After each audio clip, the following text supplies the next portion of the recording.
Hi అండి, బ్యాగుల దగ్గర వచ్చాము. అన్నీ ఒక బ్యాగ్ వచ్చి మనిషి చాలా వరకు కొన్నామండి. టీ షర్ట్స్, ప్యాంట్లు, నైట్ డ్రెస్లు, చెప్పులు తీసుకున్నాము.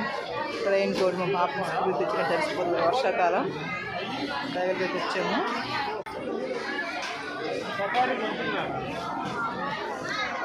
రేపు స్కూల్ కదా, ప్రతి పేరెంట్స్ డిమార్ట్లో ఉన్నారు. కలకల ఆడుతుంది.